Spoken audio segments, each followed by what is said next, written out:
पूर्वांचल मोर्चा की तरफ से पूर्वांचल के लोगों ने आपको सम्मानित किया, भरोसा दिलाया कि इस चुनाव में वो साथ देंगे।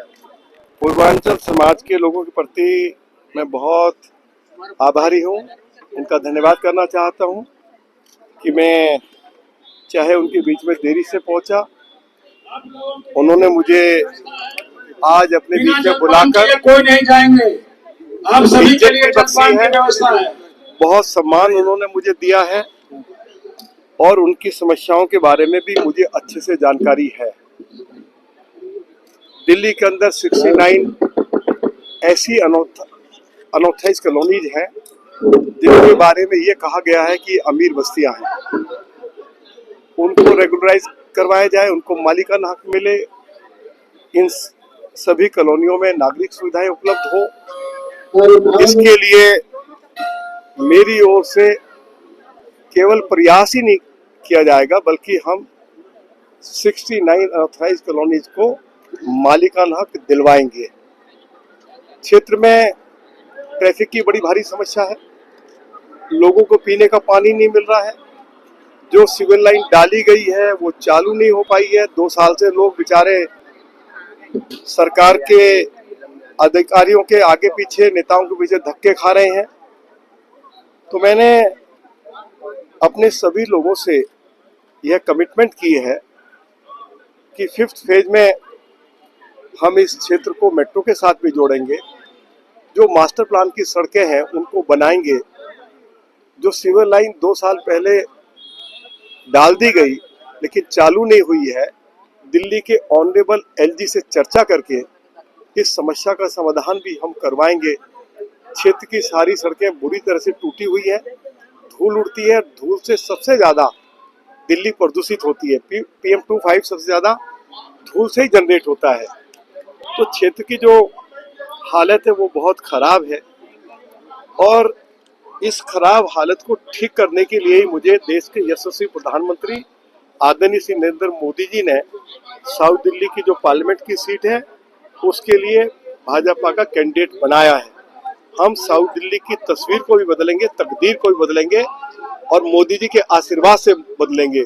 और मोदी जी की ये इच्छा है कि दिल्ली नरक में तब्दील हो गई है, दिल्ली वर्ल्ड क्लास सिटी कैसे बने, मोदी जी का आशीर्वाद लेकर। क्योंकि आज हमारे पास मोदी जी जैसा नेता भी है जिनके पास काम करने की नीयत भी है और नीति भी है। और मोदी जी की सरकार ने पिछले 10 सालों में जो अनेक ऐतिहासिक विकास के कार्य किए हैं उनकी चर्चा भी मैंने आज पूर्वांचल समाज के सभी सम्मानित भाई बहनों के बीच में की है। और अरविंद केजरीवाल की सरकार हर मोर्चे पर विफल हुई है। अरविंद केजरीवाल ने दिल्ली को दुनिया की सबसे ज्यादा प्रदूषित राजधानी बना दिया। लोगों को आज पीने का पानी नहीं मिल रहा, बूंद बूंद पानी के लिए तरस रहे हैं। जो पानी मिल भी रहा है वो दूषित है। दिल्ली का जो पब्लिक ट्रांसपोर्ट सिस्टम पूरी तरह कोलैप्स कर गया है, सड़कें टूटी पड़ी हैं। कोई नया स्कूल नहीं खुला, कोई नया कॉलेज नहीं खुला, कोई नया हॉस्पिटल नहीं खुला। ट्रैफिक व्यवस्था को ठीक करने के लिए कोई नया फ्लाईओवर नहीं बनाया गया। तो आज दिल्ली पूरी तरह से बर्बाद हो गई है। यमुना हमारी पहले से 2 गुना ज्यादा प्रदूषित हो गई है। जो अरविंद केजरीवाल ये कहता था कि 2020 में मैं दिल्ली के लोगों के साथ डुबकी लगाऊंगा, अब वो यमुना बहुत ज्यादा प्रदूषित हो गई है। दिल्ली सरकार के जल बोर्ड की रिपोर्ट आ गई है कि जो पानी हम दिल्ली के लोगों को उपलब्ध करा रहे हैं वो दूषित है। तो दिल्ली की जो स्थिति है वो बहुत खराब है। दिल्ली के सातों भाजपा के लोकसभा के लिए जो उम्मीदवार हैं भारी मतों के अंतर से चुनाव जीतेंगे। 2019 में भारतीय जनता पार्टी के उम्मीदवारों को 57% से लेकर 60% वोट मिला और इस बार भारतीय जनता पार्टी के सभी 7 के 7 उम्मीदवारों को 70% से ज्यादा वोट मिलने जा रहा है। हो सकता है कहीं इनकी जमानत भी जब्त हो जाए, ऐसी परिस्थिति बनी हुई है। दिल्ली के लोग ही नहीं बल्कि पूरे देश के लोग मोदी जी के पीछे दीवाने हैं कि उन्होंने दुनिया में हमारा गौरव बढ़ाया है। वो दुनिया के बहुत लोकप्रिय नेता हैं और आज देश की अर्थव्यवस्था 5वें नंबर की है। वो तीसरी बार प्रधानमंत्री बनेंगे, हमारी अर्थव्यवस्था तीसरे नंबर पर आ जाएगी और देश जल्दी ही विकसित राष्ट्र बनेगा। ये सभी देशवासियों की ऐसी इच्छा है कि मोदी जी को अपना आशीर्वाद देकर उनकी ये मनोकामना, उनका ये सपना पूरा हो। उसके लिए देशवासी मोदी जी को अपना भरपूर आशीर्वाद दे रहे हैं। पूर्वांचल से कार्यक्रम का आयोजन किया, लोकसभा प्रत्याशी जी पहुंचे और जनता भी भारी संख्या में पहुंची, तो प्रत्याशी ने भी सारी अपनी मांगों को पूरा करने का वादा किया है। जैसा कि आप सबने ने देखा कि ये जो प्रोग्राम है ये पूर्वांचल मोर्चा दिल्ली प्रदेश के द्वारा प्रबुद्ध पूर्वांचलियों को लेकर के एक बड़ा व्यापक स्तर पे इस प्रोग्राम को किया गया। और मुझे खुशी है कि हमारे दक्षिण लोकसभा क्षेत्र के प्रत्याशी रामवीर सिंह बिधूड़ी जी आए और उन्होंने न केवल मोदी जी के कामों को गिनाया, उन्होंने ये भी बताया कि दिल्ली सरकार जो काम कर रही है, जिसका नुकसान, जिसका खामियाजा इस दिल्ली को भुगतना पड़ रहा है, उसके बारे में बताया। और उससे भी नीचे आकर के इस क्षेत्र की जो समस्याएं हैं उसको भी उन्होंने उतने बड़े ध्यान से सुना और उन्होंने अपनी जनता को यह आश्वासन दिया कि वो पहला काम जो ये हम लोगों ने 2-3 मांगे रखी हैं, वो जैसे ही वो जीतेंगे वो सबसे पहले अगले 100 दिन में उसी को पूरा करेंगे।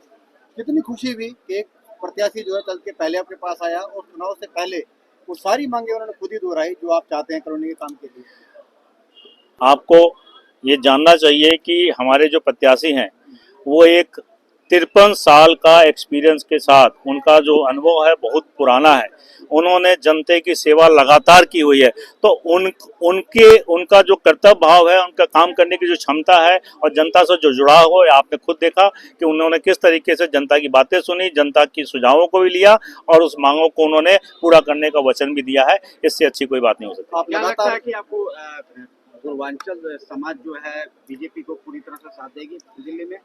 भाई साहब, ये देखिए कि हमारे देश के यशस्वी प्रधानमंत्री जिन्होंने विश्व में डंका बजाया हुआ है, वो 14 से आकर के किस क्षेत्र से चुनाव लड़ रहे हैं। हमें इसमें कोई भी शक नहीं है कि जब उन्होंने पूर्वांचल को चुना है तो पूर्वांचल उनके साथ दिलो जान से उनके साथ है। यह माना जाए कि दिल्ली में 7 सीट पर पूर्वांचल के जो वोटर हैं वो निर्णायक भूमिका में होंगे? निसंदेह निर्णायक भूमिका की बात नहीं है। 100%, 100 में 100% पूर्वांचल जो है मोदी संग है। हमने भी पढ़ा है कि मोदी संग बढ़ चला पूर्वांचल, इस नारे को रखा हुआ है और मोदी के साथ पूर्वांचली क्या हर लोग हैं। आज हमारे महंत जी जो उस जगह से आते हैं जहाँ पे श्री राम जी का अभी कुछ दिन पहले 500 सालों बाद उनको एक भव्य मंदिर में स्थापित किया गया। इनसे पूछे, ये भी पूर्वांचल से आते हैं, अवध से आते हैं, मैं बिहार से आता हूँ, कोई मिथिलांचल से आते हैं।